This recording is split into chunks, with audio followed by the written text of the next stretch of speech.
Mesdames et messieurs, bonjour, bienvenue sur brtv.com. Moi c'est Ahmed et ce soir nous allons parler d'un autre sujet. Nous allons parler des accidents qui se passent en Côte d'Ivoire. Bien sûr, c'est de ça qu'il s'agit. Nous allons essayer de voir qu'est-ce qui ne va pas. Et ce soir, vraiment cette petite vidéo, c'est un ras-le-bol. Voilà, cette vidéo, c'est pour dire en fait que je suis écœuré de voir que chaque jour que Dieu fait, que chaque semaine que Dieu fait, il y a des familles qui sont endeuillées en Côte d'Ivoire à cause des accidents qui se passent partout. Et nous allons parler de ce sujet et c'est de ça qu'il s'agit bien sûr. D'abord, je vous demande d'aimer notre page, c'est de liker notre page brtv.com. Et comme vous le voyez, vous voyez le logo derrière moi. Nous allons parler constamment, nous allons parler fréquemment des sujets qui nous intéressent tous. Donc ce soir, nous avons décidé de parler des accidents de la circulation qui ne font qu'endeuiller des familles tout entières. Alors, je vous demande de nous liker. Aidez-nous à avoir nos premiers 100 abonnés. Voilà, justement, nous voulons avoir les 100 abonnés et on peut le faire avec vous. Si vous le partagez, si vous le likez, abonnez-vous sur notre page YouTube. Moi, ça m'aide et nous allons continuer encore avec ce débat ce soir. D'abord, je vous dis ici, nous ne sommes pas là pour dire que nous avons la solution, mais nous sommes là pour donner notre point de vue sur ce qui se passe en Côte d'Ivoire, pourquoi ces accidents arrivent. Et c'est comme ça que si chacun se met à l'œuvre, si chacun se met à l'épreuve, nous allons trouver une solution à ça. Et peut-être qu'avec nos idées d'ici par là, le ministère déjà du transport qui traîne depuis des années, qui a des problèmes pour résoudre ce problème, peut avoir des idées. Donc nous n'avons pas la solution, mais nous avons au moins le micro pour vous expliquer ce que nous pensons de cette situation. Bonsoir à tous et bonsoir à toutes. Moi c'est Ahmed et nous allons commencer avec le vif du sujet bien sûr. De quoi s'agit-il? Il s'agit bien sûr des accidents qui se passent en Côte d'Ivoire. Nous assistons à des accidents vraiment inexplicables. Et on peut se poser la question, est-ce que c'est la faute au chauffeur? Est-ce que c'est la faute à l'état de la voiture? Ou est-ce la faute à l'état des routes? Je dirais plutôt la faute est plus que ça. La faute est plus grande que ça. Donc, nous allons partir d'abord au niveau de quelques chiffres pour vous donner un petit aperçu de ce qui nous préoccupe le temps.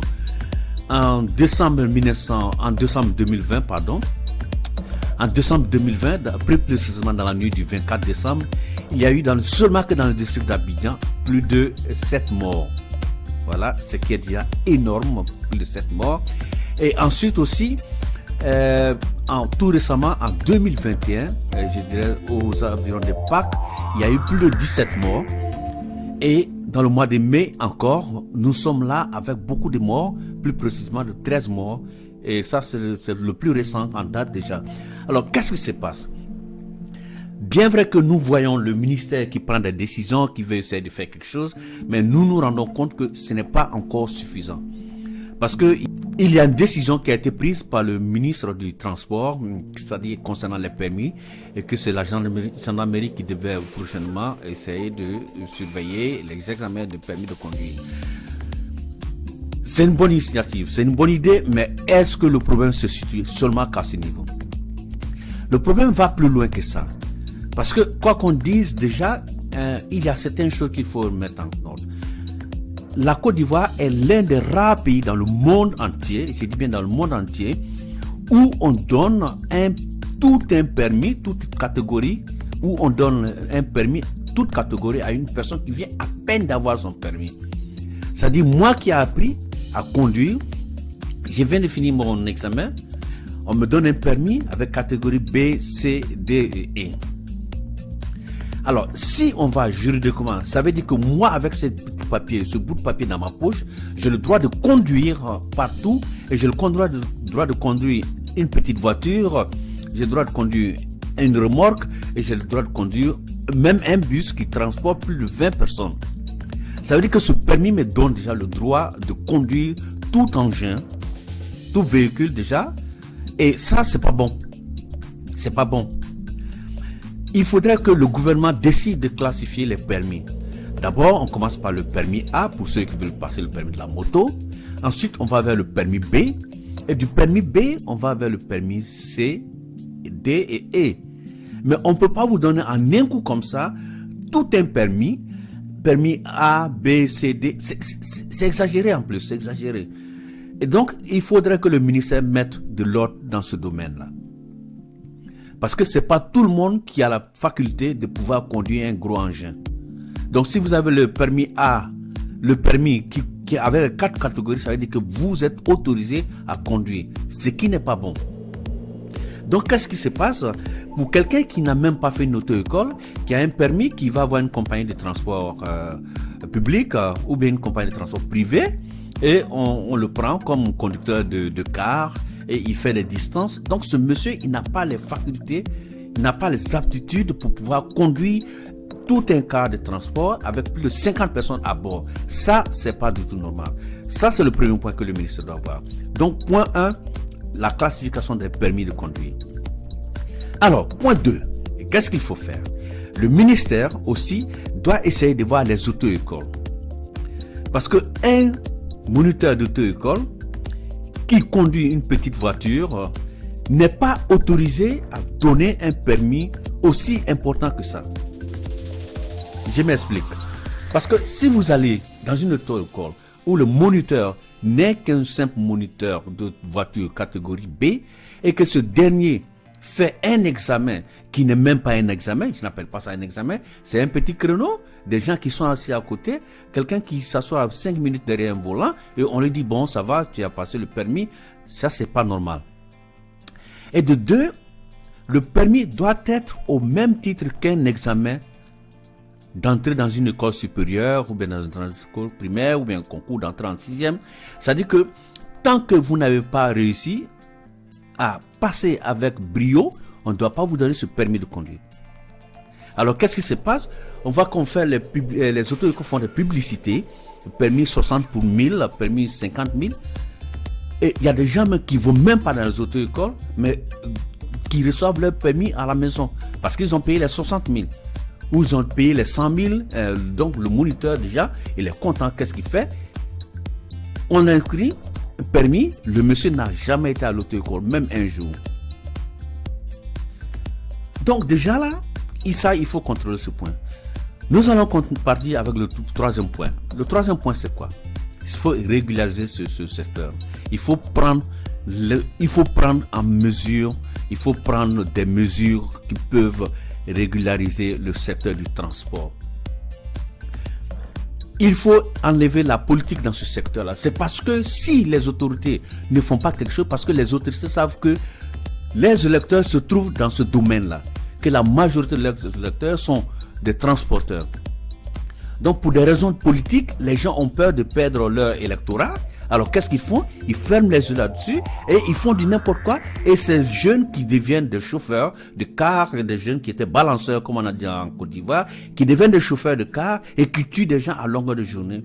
Et même si vous conduisez à Abidjan, il faut faire très attention pour ne pas qu'on vous tue, parce que même si vous êtes dans le code, vous connaissez le code, même si vous êtes dans de bonnes conditions, même si vous conduisez très bien, quelqu'un qui n'a même pas les aptitudes peut venir vous percuter et va en causer la mort de quelqu'un ou votre mort. Donc ça aussi, il faut vérifier ce point-là.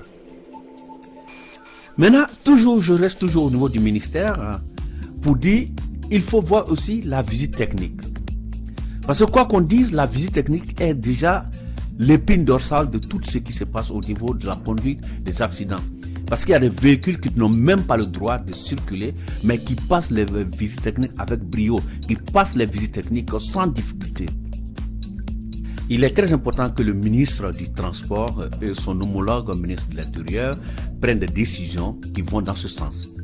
Parce que nous constatons toujours que les victimes sont malheureusement ceux qui n'ont pas demandé à être là. Ce sont des piétons, ce sont des passagers qui rentrent chez eux bonnement et qui sont victimes par la faute des inconscients, par la faute des gens qui n'ont pas de cerveau et par la faute des personnes qui ne pensent qu'à leur ego. Des gens qui ont passé le permis, qui ont eu un permis avec toutes catégories confondues. Et ces personnes vont non seulement boire, prendre de l'alcool ou de la drogue, mais aussi montent dans la voiture pour aller faire des dégâts.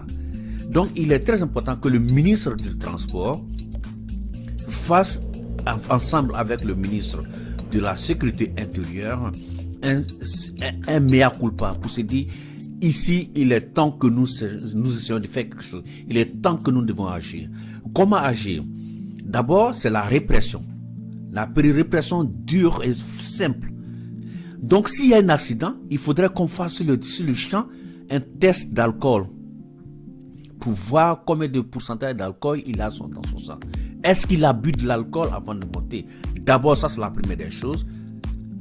Parce qu'on ne peut pas continuer à dire on laisse à Dieu. Non, Dieu n'a pas dit ça. Dieu a dit à tout un chacun d'être responsable. Et si vous n'êtes pas responsable, si vous ne pouvez pas être responsable, ce n'est pas la faute à Dieu, c'est votre faute à vous. Donc on ne peut pas toujours laisser à Dieu. On ne peut pas toujours faire des orphelins. On ne peut pas toujours faire des veuves ou des veuves. On ne peut pas toujours décimer toute une population, soit disant qu'on laisse à Dieu. Dieu n'a jamais dit à quelqu'un d'aller tuer son semblable. Dieu a dit aime ton prochain. Donc ça veut dire que aimer ton prochain, c'est pas de l'amour pour aller au lit, mais c'est de savoir que je dois faire en sorte que je ne puisse pas faire du mal à mon prochain. C'est ça que Dieu a dit. Alors, donc nous allons revenir là-dessus, mais avant ça, nous allons aussi parler de la collaboration entre ces deux ministères-là. Quelles sont les mesures immédiates que le ministère du Transport et le ministère de la Sécurité intérieure peuvent faire? Je vais vous donner quelques idées, messieurs les ministres. D'abord, vous pouvez instaurer le permis à point. Voilà, le permis à point. Donc, toute personne qui va avoir son permis a un certain nombre de points. Chaque fois qu'il y a un accident, il y a des points de moins. À un certain moment donné, la personne retourne à l'auto-école pour faire encore des cours de théorie ou des cours d'aptitude pour pouvoir encore commencer à conduire. Si vous le faites et que la personne sait que j'ai besoin de ma voiture pour aller au service, la personne sera obligée de faire attention. Mais le revers de la médaille, c'est que il ne faudrait pas que le ministère du Transport introduise les permis à point, que les policiers qui sont sur le terrain vont être corrompus pour ne pas déclarer ça. Ça aussi, voilà pourquoi il faut avoir une collaboration entre le ministère de l'Intérieur et le ministère du Transport. Ensuite, il faut mettre de l'ordre chez les syndicats. Parce que les syndicalistes, les transporteurs qui se déclarent syndicats, tout le monde le sait, ce sont des mafieux. Il y a la plus grande corruption là-bas. Ils ne se battent que pour leur propre porte-monnaie et pas pour le peuple. Parce qu'ils savent très bien ce qui se passe dans les gares routières. Ils savent très bien, ils se connaissent très bien. Un enfant qui n'a jamais été à un auto-école et dont le père lui a donné 60 000 francs pour aller passer le permis et qui va payer et qui s'assoit, en une semaine il a son permis à la maison avec toutes catégories confondues. Je dis bien toutes catégories confondues. Demain, ce dernier, il conduit un gbaka, comme on appelle en Côte d'Ivoire. Ensuite, son père qui a une remorque, voilà, le lendemain, il est au volant de la citerne. Il prend la voie. Ou il conduit un car de transport qui transporte plus de 60 personnes. Et cet enfant, bien sûr, cet enfant qui n'a aucune aptitude pour pouvoir conduire, cet enfant prend la voie, par exemple, à Abidjan-Bouaké, et à vive allure. En cas d'accident, cet enfant, non seulement il a 60 personnes derrière lui, mais cet enfant aussi cause la mort des autres automobilistes.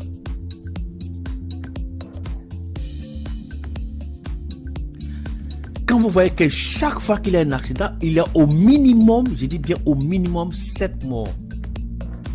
On ne peut pas accepter cela. On ne peut pas accepter cela. Il faudrait que ça s'arrête. Donc moi, mes propositions au ministère de l'Intérieur et au ministère du Transport, introduire le permis à point, introduire les tests d'alcool, et ces tests d'alcool doivent se passer à tout moment et partout et dans tous les recoins, comme ça se passe en Europe. On vous arrête, on vous fait faire le test. Si se trouve que vous avez bu beaucoup d'alcool, des points, on retire des points de votre permis. Il y a des automobilistes qui prennent une assurance d'un mois et qui roulent ça, et 2 mois après, ils vont renouveler l'assurance. Ça se passe à Abidjan. Et lorsqu'ils sont contrôlés par la police, ils donnent un billet de 10 000 francs, ça passe. Mais est-ce que vous savez que ce monsieur qui a donné des 10 000 francs aux policiers, est-ce que vous savez s'il peut engendrer un accident devant? Vous ne le savez pas. Donc il faudrait que aussi, ça se passe de ce côté-là, il faudrait que les assurances soient pénalisées aussi. Il faudrait introduire un système d'assurance. Un système d'assurance qui dit au minimum, je dis bien au minimum 6 mois d'assurance. Mesdames et messieurs, bonsoir et merci de nous avoir suivis. Moi, c'est Ahmed Bamba et vous venez d'écouter nos podcasts ce soir. Ça s'appelle Les victimes de la circulation routière en Côte d'Ivoire. N'hésitez pas à vous connecter et nous liker, abonnez-vous sur notre page YouTube et voilà, nous avons besoin de vous pour avoir nos premiers 100 abonnés. N'hésitez pas, voilà, je vous dis merci encore une fois de plus. Prochainement, nous allons parler d'autres sujets. Nous avons commencé avec les tirailleurs sénégalais. La première partie, nous l'avons fait et la seconde partie est en train de se préparer. Nous allons revenir sur ces combattants, qu'on appelle les tirailleurs sénégalais, qui ont laissé leur vie, qui nos grands-parents qui ont combattu, que ce soit en Indochine, que ce soit pendant la Première Guerre et la Seconde Guerre mondiale. Et c'est de ça que nous allons parler. Donc, pour la prochaine émission, ce sera les tirailleurs sénégalais en Indochine. Voilà, c'est-à-dire qu'au Vietnam, la guerre d'Indochine.